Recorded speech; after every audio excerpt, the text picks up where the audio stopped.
కాపరి సంగముల గమనములు యెహోవా నా ఊపిరి యెహోవా నా కాపరి యెహోవా నా ఊపిరి నాకు లేమియేమి లోయలలో లోతులలో యెహోవా నా కాపరి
కార్యక్రమానికి ముఖ్య అతిథిగా మరి దైవజనులు నతానియల్ గారు మరి ఆయన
హల్లెలూయా. మంచి పాట పాడి దేవుని మహిమపరిచారు. దేవునికి మహిమ.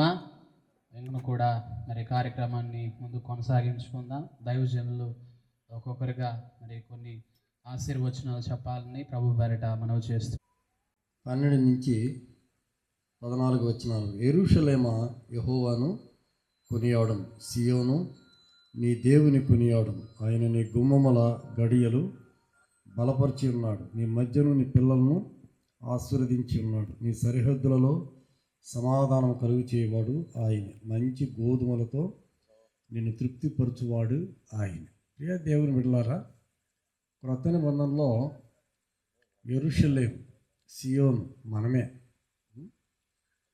మన కుటుంబం ఒక సియోనుగా, ఒక యెరూషలేము. యెరూషలేము అంటే దేవుని పట్టణం, దేవుని మందిరం ఉన్న స్థలం.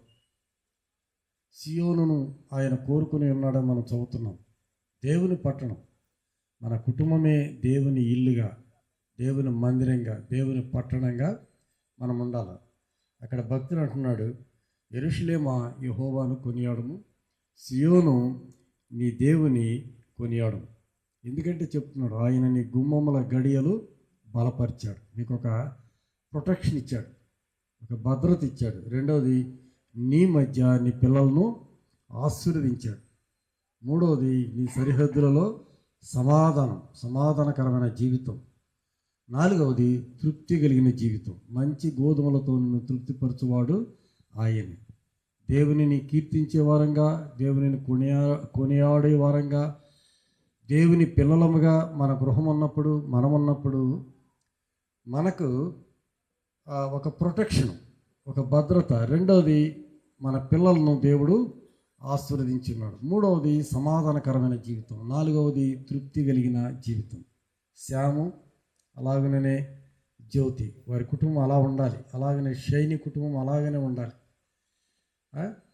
మా తాతగారు వైసి నాచ్యూస్ గారు, వారి ముని మనవాళ్ళు మనవరాళ్ళు ఆ విధంగా దేవుని సన్నిధిలో ఎదగాలని ఆశిస్తూ ముగిస్తున్నాను. Praise the lord.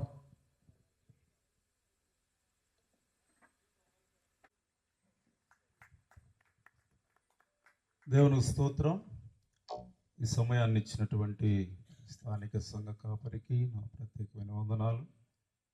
వేదికను అలంకరించున్న ప్రియులు మరి ఐసి మ్యాథ్యూస్ నతనీల్ గారు అనాలి. ఇప్పుడు మరి చాలా పెద్దల వాళ్ళు దేవుని పరిచర్యలో ఎక్కువ కాలం పరిచర్యలో వాడబడుతూ ఉన్నటువంటి సేవకులు, వారిని బట్టి ప్రత్యేకమైన వందనాలు. మరి పాస్టర్ రమేష్ గారు ఈసే తరపున ఆయన సీనియర్ పాస్టర్గా పనిచేస్తున్నారు, వారిని బట్టి నేను స్తుతిస్తూ ఉన్నాను. ఆ ప్రియులు మరి డానియల్ గారు మరి చాలా పరిచయస్తులు, వారికి నా ప్రత్యేకమైన వందనాలు. స్థానిక సంఘం కూడి ఉన్న అందరికీ కూడా ప్రభువైన యేసుక్రీస్తు నామములో నా ప్రత్యేకమైన వందనాలు. బ్రదర్ శ్యామ్ మరి ఇలాంటి మంచి పరిచర్యకు ఆహ్వానించినందుకు కుటుంబానికి నా ప్రత్యేకమైన వందనాలు. మరి బైబిల్ అంతా కూడా ఒక కుటుంబం గురించిన పిక్చర్ మాత్రమే బైబిల్లో ఉంటుంది. బైబిల్ ఎన్ని హెచ్చరికలు, ఎన్ని వాగ్దానాలు, ప్రతిదీ బైబిల్లో మనుషునికి ఒక అర్థంలాగా రాయబడింది. అయితే కుటుంబం గురించిన పిక్చర్, ఒక ఇంటి గురించినటువంటి ప్రత్యేకమైన విధానం బైబిల్లో మాత్రమే ఉంటుంది. కనుక దేవుడే ఈ కుటుంబ వ్యవస్థను ప్రారంభించాడు. కుటుంబం ఆశీర్వాదకరంగా ఉండాలని దేవుడు ఎన్నో వాగ్దానాలు, బ్లెస్సింగ్స్ను దేవుడిచ్చాడు. ఈ కుటుంబంతో నాకు ఒక 10 సంవత్సరాలు ఆత్మీయ సహవాసం, శారీరకంగా కూడా రిలేషన్ ఉంది. అయినా కూడా ఆత్మీయ బంధం ఎక్కువగా ఉండేది. మరి సుజాతమ్మ గారు, ఎలియాజర్ గారు నాకు బాగా సన్నిహితంగా మాట్లాడేవాళ్ళు. సుజాతమ్మ గారు ప్రతి విషయంలో కూడా ప్రార్థన చేయండి, ఇది తప్ప ఇంకేం చెప్పదామి. మరి రైట్ టైంలో షైని డిగ్రీ పూర్తి చేసుకోవటం, జాబు, ఇవన్నీ కూడా నాకు తెలుసు. తర్వాత శ్యామ్, ఆ కుటుంబం గురించిన ప్రతి ఎదుగుదల ఒక 10 years నాకు బాగా తెలుసు అన్నమాట. ప్రార్థనాపూర్వకంగా నేను వారి గురించి ఆలోచించినప్పుడు, వారి ఇంటికి ఉన్న పునాది వాళ్ళ తాతగారు చేసిన పరిచర్య, ఆయన చేసిన కష్టము, శ్రమలు, ఇవన్నీ వారికి బ్లెస్సింగ్స్గా వచ్చాయి అంటే దాంట్లో ఆశ్చర్యం ఏమి లేదు. ఎందుకంటే వారు మరి దేవుని ద్వారా దీవించబడ్డ కుటుంబం అని చెప్పాలి. ఒక క్రమంగా కుటుంబం ఎదగటం, ఆశీర్వదించబడటం, చదవటం, ఉద్యోగం రావటం, వివాహం చేసుకోవటం, ఇలాంటి క్రమం మరి దేవుడు కూడా ఎక్స్పెక్ట్ చేసేది అదే. నా పిల్లలు దీవించబడాలి, నా పిల్లలు ఆశీర్వాదకరంగా ఉండాలి. ఆ విధంగా దేవుడు ఈ కుటుంబాన్ని ఆశీర్వదించాడు. బైబిల్లో యెహోవా వలననే ఆశీర్వాదాలు కలుగుతాయి. 127, 128 కీర్తనలు కుటుంబం గురించి రాయబడ్డాయి. కుటుంబం ఆశీర్వదించబడటానికి కావలసిన వనరులు దేవుడు బైబిల్లో ఇచ్చాడు. వాటిని మనం ఉపయోగించుకోవాలి, వాటిని మనం వాడుకోవాలి. దేవునిలో చాలా కాలం మనం దేవుని బిడ్డలుగా జీవించాము.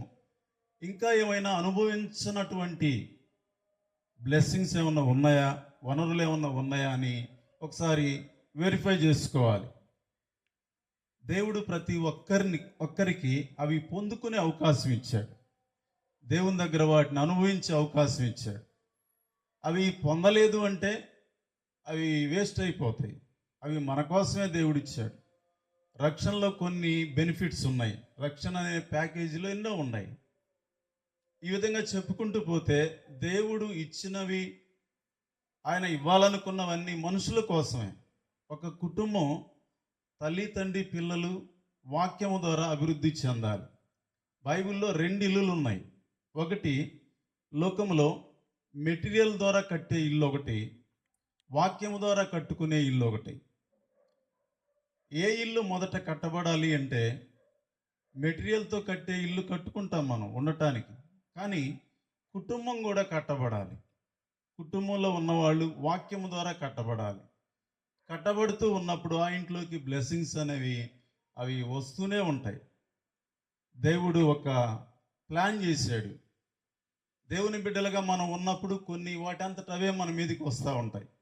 ఇప్పుడు మనం ఇక్కడ ఫోన్ చేస్తాం, మన ఫోన్ వెంటనే పైకి వెళ్ళి అక్కడి నుంచి మరలా తిరిగి రావాలి.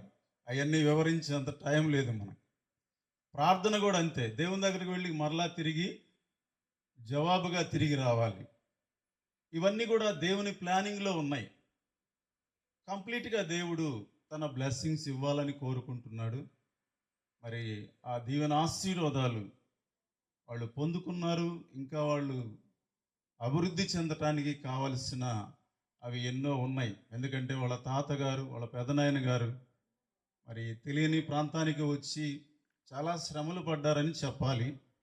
అవన్నీ వారికి ఇప్పుడు బ్లెస్సింగ్స్గా వారి కుటుంబం మీదకి వచ్చాయని కూడా ఒక దైవ సేవకుడుగా నేను చెప్పగలను. రాబోయే దినాల్లో ఇంకా వాళ్ళు గొప్పగా దీవించబడాలని మనసారా కోరుకుంటూ ఈ సమయాన్ని నేను ముగిస్తూ ఉన్నాను. God bless you. మొట్టమొదటి పునాది ఎంత ప్రాముఖ్యమో అవసరమో కాబట్టి వాక్యం సెలవిచ్చిన రీతిగా మనం పునాది మీద కట్టబడిన వారమై ఉండాలి. ఆ మూల రాయి ఎవరంటే యేసుక్రీస్తే. హల్లెలూయా. కాబట్టి యేసుక్రీస్తు అనే పునాది మీద కట్టబడిన కుటుంబం చాలా అద్భుతంగా ఉంటుంది. దేవునికి మహిమ. మంచి మాటలు చెప్పారు, వారిని బట్టి దేవుని స్తుతిస్తూ ఉన్నాను. హల్లెలూయా. ఈ సమయంలో ఒక పాట పాడుతుండగా పాడిన తర్వాత మరి దైవజనులు మరి వారు కూడా కొన్ని ఆశీర్వచనాలు తెలియజేస్తారు.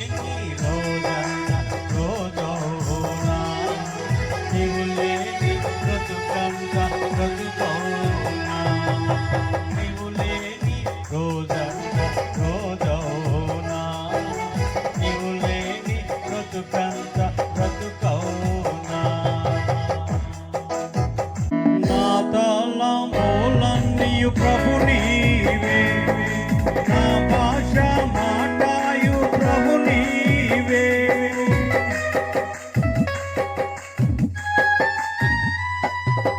నా తాళం పూలన్నీయు ప్రభు నీవే, నా భాష మాటాయు ప్రభు నీవే. నాదు విమోచన ప్రభు నీవే, నా పునరుద్ధానము ప్రభు నీవే. నీవు లేని రోజంతా రోజవునా, నీవు లేని బ్రతుకంతా బ్రతుకవునా. నీవు లేని రోజంతా రోజవునా, నీవు లేని బ్రతుకంతా బ్రతుకవునా.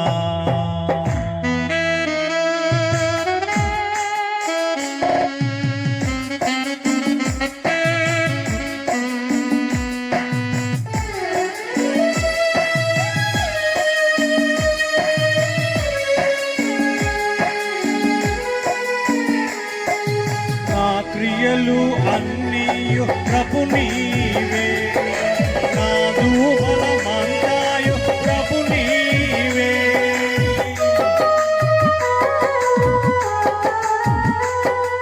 నా క్రియలు అన్నీయు ప్రభు నీవే, నాదు బలమంతాయు ప్రభు నీవే. నాడాలు చేయడము ప్రభు నీవే, నాడాలు చేయడము ప్రభు నీవే. నా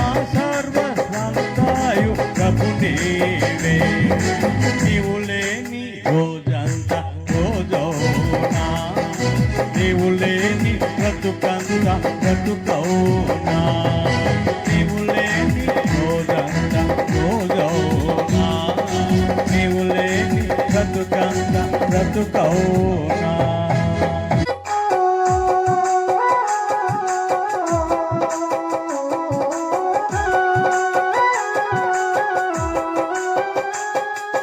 జీవజల ఓటాయు ప్రభు నీవే సత్యము మార్గము ప్రభు నీవే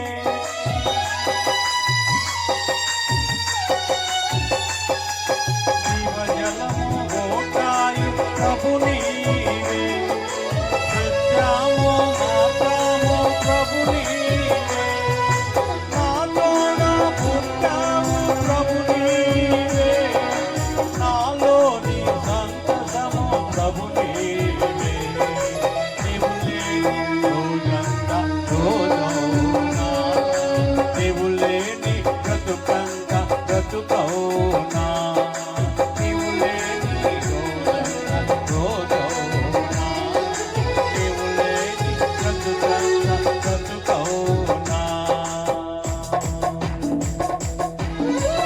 పరిచయం. మేము ఇక్కడికి మీటింగ్స్కి వచ్చేవాళ్ళం. నెల్లూరు, కొండాయిపాలెం, అలాగే కోవూరు, ఎల్లాయిపాలెం ఇవన్నీ చూసుకుని మా ఊరు వెళ్ళిపోయేవాళ్ళం.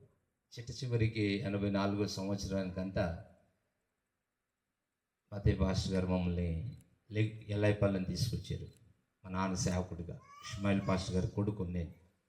ఈ ప్రాంతం అంతా ఎరిగిన వారమే. రెండవది ఈ కుటుంబంతో చక్కటి సన్నిహిత్యం కలిగినటువంటి వారమే. దేవుని మహాకృపను బట్టి మరి ఎలియాజర్ అన్నని మరి సుజాతమ్మ గారిని ప్రేమించి దేవుడు చక్కటి బహుమానాన్ని వారికి ఇచ్చారు, స్వాస్థ్యాన్ని, శామ్ని. మరి శామ్ సతీమణిని ప్రేమించి మొదట కుమార్తెను, తర్వాత ఒక కుమారుని ఇచ్చారు.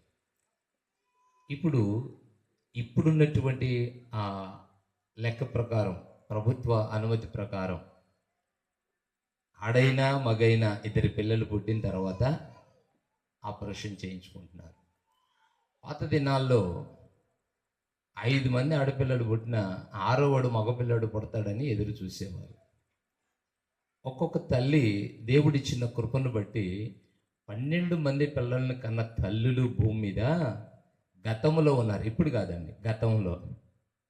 అయితే మనకున్నటువంటి ఒక గొప్ప నిరీక్షణ ఏంటంటే ఒక కుమారుడు కావాలి. దేనికి కుమారుడు అని అంటే కీర్తనకారుడు అంటాడు 127వ కీర్తన 3వ వచనములో, కుమారులు యెహోవా అనుగ్రహించు స్వాస్థ్యము, గర్భఫలము ఆయనిచ్చు బహుమానం. స్వాస్థ్యం కొరకు ఎదురు చూస్తూ ఉంటారు.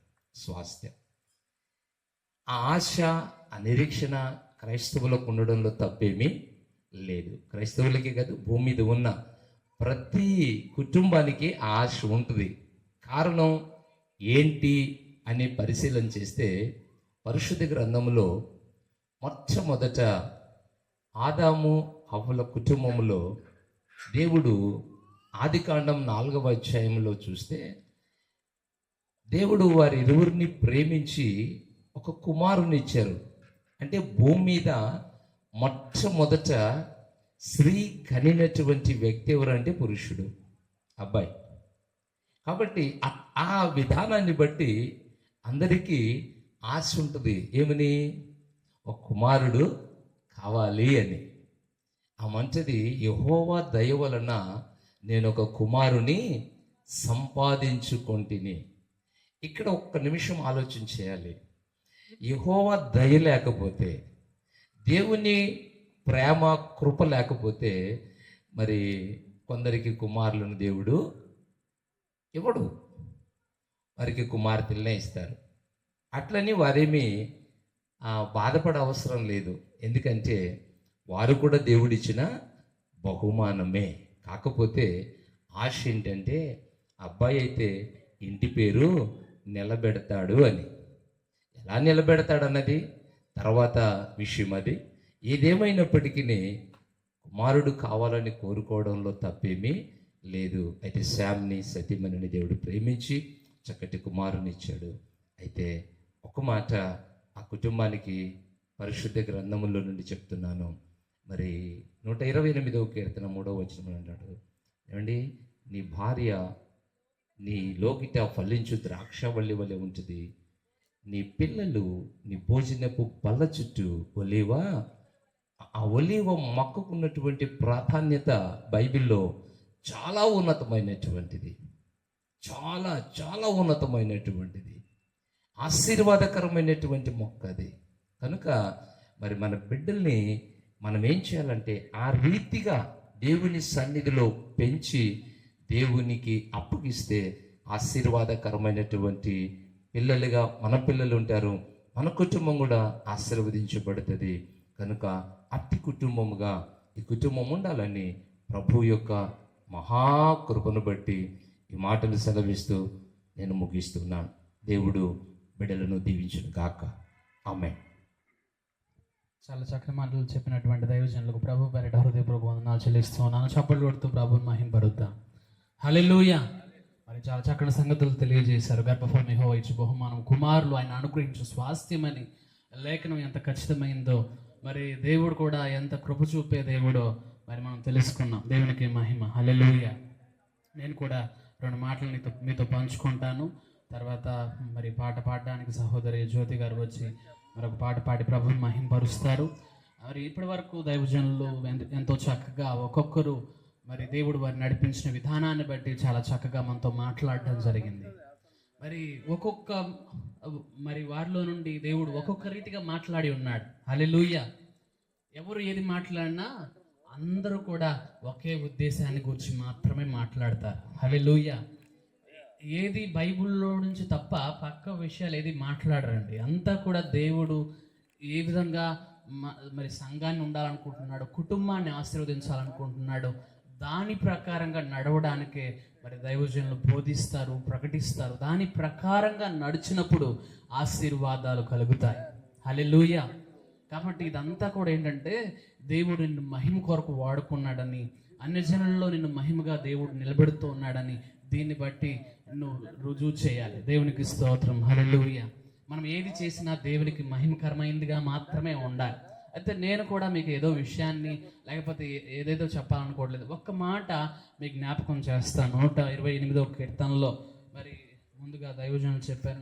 4వ వచనంలో చూస్తే వాక్యం ఉంటుంది, యెహోవా యందు భయభక్తులు గలవాడు ఈలాగు ఆశీర్వదింపబడును. హల్లెలూయా.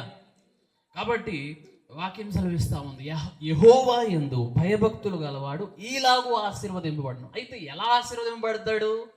కారణం ఏంటంటే పైన 3 వచనాలు తెలియజేయబడడం జరిగింది. కుటుంబాన్ని దేవుడు ఎలా ఆశీర్వదిస్తాడో, ఆర్థికంగా మరి అదేవిధంగా స్వాస్థ్యంగా దేవుడు ఎలా దీవిస్తాడో, అన్ని విధాలుగా అండి కుటుంబ దేవుడు మేలులతో నింపే దేవుడు అని ఇక్కడ తెలియజేయడం జరుగుతుంది. యెహోవా యందు భయభక్తులు కలిగి ఆయన త్రోవల యందు నడుచు వారందరూ ధన్యులు. హల్లెలూయా. కాబట్టి దేవుని యందు భయభక్తులు కలిగిన వారికి ఉన్న ధన్యత అంతా ఇంత కాదండి. వారికి ఉన్న ఆశీర్వాదం మామూలు కాదండి. హల్లెలూయా.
ప్రేమించి ఇచ్చిన కుమారుని బట్టి మీ నామ మహిమార్థమై ఈ దినము ఈ విధంగా మీ దాసుడు ఏర్పాటు చేసి ఉంటూ ఉండగా ఇంతవరకు పాటల ద్వారా మరి కొన్ని గ్రీటింగ్స్ బ్లెస్సింగ్స్ ద్వారా ఈ పరిచర్య మీరు జరిగించారు ప్రభువా. జరగనై ఉన్న పరిచర్యలో మీ సహాయం ఉంచండి. మీరు మాట్లాడే దేవుడవు, దీవించే దేవుడవు. ప్రతిసారి కూడుకున్న ప్రతిసారి ప్రతి ఒక్కరిని మీ వాక్యము ద్వారా బలపరిచే దేవుడవు. వాక్యములో నుంచి కొన్ని గుర్తు చేసే దేవుడవు, కొన్ని నేర్పించే దేవుడవు. ఈ సమయం ద్వారా ప్రతి ఒక్కరిని మీరు దర్శించండి, మీరు మాట్లాడండి, మీ దీవెనలు పొందుకోవటానికి సహాయం చేయండి. జరగనన్న పరిచర్యలో మీరు మాతో ఉండి నడిపించండి. మీ దాసుని జ్ఞాపకం చేసుకోండి. యేసుక్రీస్తు నామమున వేడుకొనుచున్నాము తండ్రి, ఆమేన్. హల్లెలూయా. ప్రార్థనలో నడిపించినటువంటి దైవజనులకు ప్రభు బట్టి హృదయపూర్వక వందనాలు చెల్లిస్తూ ఉన్నాను. మరి ఈ సమయంలో దేవుని వాక్యానికి మనం సమయం ఇద్దాం. దైవజనులు మనతో ఉన్నారు, ప్రత్యేకంగా మరి ఆహ్వానించబడి మన మధ్యలోకి వచ్చి ఉన్నారు. మరి నతానీయుల్ గారు దైవజనులు వారు వచ్చి ప్రభు వాక్యాన్ని మనకు బోధిస్తారు. వారు వస్తుండగా చప్పలు కొడుతూ దేవుని మహింపరుద్దాం. హల్లెలూయా. చప్పలు కొడుతూ ప్రభుని మహింపరుద్దాం. దేవునికి మహిమ. ఈ మంచి రాత్రి కొరకై దేవునికి మహిమ కలుగునుగాక.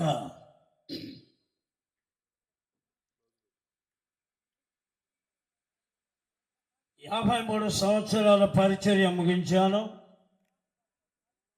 54లోకి వెళుతున్నాను. వయసు పైనబడింది. చాలా ప్రాంతాలు తిరిగాను. పస్తులు అవస్థలు అనుభవించాను. నిరాశలుగా గాలికి కొట్టబడ్డాను. 1కి 2 మేజర్ ఆపరేషన్లు జరిగాయి. అందువలన ఒక 5 సంవత్సరాల నుండి నిలబడి వాక్య పరిచయం చేయడం చాలా ఇబ్బంది అయిపోయింది. ప్రార్థన చేశాను, వైద్యులను ఆశ్రయించాను. వైద్యులు చాలా నెమ్మదిగా చెప్పిన మాట, మీరు కూర్చొని మీ ప్రజలతో మాట్లాడండి. ఎక్కువసేపు నిలబడితే మీ స్పైనల్ కార్డు కొంత డల్ అయిపోద్ది కనుక ఒక 5-10 నిమిషాలు నిలబడిన తర్వాత నేను చాలా బాధ అనుభవించాను. కడగ బ్రహ్మ సంస్కారం కూడా నిలబడిచ్చే స్థితిలో ఇప్పుడు లేను. కాబట్టి నాకన్నా వయసులో పెద్దవాళ్ళు మీరు కొందరు ఉన్నారు, నాకన్నా చిన్నవారు ఉన్నారు. ఈ సమయం ఈ విషయంలో మాత్రం నన్ను క్షమించి పరిచర్యలో ముందుకు సాగుదాం. దేవుని ఆత్మ మనకు సహాయం చేయను కాక. నన్ను ప్రేమతో ఆహ్వానించిన ప్రతి కుటుంబానికి నేను వందనస్తుడై ఉన్నాను. అలాగే వేదికను అలంకరించిన సంఘ కాపరులకి నేను వందనస్తుడై ఉన్నాను. దరిదాపులు అందరూ నా పిల్లలుగానే పరిగణించబడుతున్నారు. వారి మధ్యలో ఈ రాత్రి దేవుడి కృపనిచ్చి ఆయన ప్రసన్నత, ఆయన ప్రత్యక్షత మీరు నేను కలిగి ఉండడానికి దేవుడిచ్చిన భాగ్యాన్ని బట్టి దేవుని స్మరిస్తూ ఆయన ఆత్మలో పడి ముందుకు సాగడానికి ప్రయాసపడతాం. శామ్కి ఇచ్చిన 2 బిడ్డలను బట్టి దేవునికి మహిమ కలుగునుగాక. కుమార్తెకి పేరు పెట్టేటప్పుడు కూడా పిలిచాడు. కాబట్టి సందర్భం బాగోలేదప్పుడు నాకు. ఎందుకంటే నా సంఘ పరిచర్యలు వచ్చే నెల పరిచర్యలన్నీ ఈ నెలలో నేను ఫిక్స్ చేసేస్తాను. దానిని ఎక్కడా నేను మార్చడానికి కుదరదు. 5-6 స్థలాలలో సేవ చేస్తున్నాను. విసుగు విరామం లేకుండా పరిచయం ముందు సాగుతున్నాను కనుక ఎక్కడ ఏది నేను సరిచేయడానికి నాకు కుదరని. అందుకు నేను అన్నాను, ఈసారి నేను రాలేను, మరొక సందర్భం వస్తాను, కాబట్టి నన్ను విడిచిపెట్టన్నాను. సరే, మీ మధ్యలో ఉన్న సంఘ కాపరులు ఆ పరిచయం చేశారని విన్నాను, చాలా సంతోషం. అందుకే నెలకి ముందే వచ్చారు వీళ్ళు. నెలకు ముందే వచ్చినా దొరికేవాడిని కాను. ఎందుకంటే జనవరి నెలలో నా షెడ్యూల్ అంతా 6 నెలలకు నేను ఫిక్స్ చేశాను. ఎప్పుడు, ఎక్కడ, ఏ ఆరాధన, ఎవరి ఇంట్లో ఆరాధన, ఏ గ్రామంలో సువార్త అన్నీ ఫిక్స్ చేసి శాంతంగా జనవరి చివరి వరకు వచ్చాను. ఫిబ్రవరి 2వ తేదీ ఆదివారం. ఇక ఆరాధనకి నేను సిద్ధపడాలి. ఉదయాన్నే 4 గంటలకు లేస్తాను ప్రతి దినం. 6 వరకు ప్రార్థిస్తాను. 6 గంటలకి నేను కాలకృత్యాలు తీర్చుకొని సేవ్ చేసి స్నానం చేసి నేను మందిరంలోకి వెళ్తాను. 6:30 నుండి 9 వరకు నేను ఉంటాను. 9 గంటలకు నా భార్య సండే స్కూల్కి వస్తుంది. నేను ఇంటికి వచ్చి మరలా స్నానం చేసి టిఫిన్ చేసి నేను బయలుదేరుతాను. కానీ ఆ దినం నా భార్య కాఫీ పెట్టడానికి వెళ్ళింది, నా పిల్లలు ఇంట్లో ఉన్నారు. నేను బాత్రూంలోకి వెళ్ళాను. బాత్రూంలోకి వెళ్ళి ట్యాప్ మీద నేను చేయి పెట్టాను. ట్యాప్ గోడల్లోకి అడుగున్న ట్యాప్ ఇరిగిపోయి పడిపోవడం, ట్యాంకులో ఉన్న నీళ్ళని వచ్చేయడం, మరణావస్థలో 6 గంటల సేపు ఉన్నా.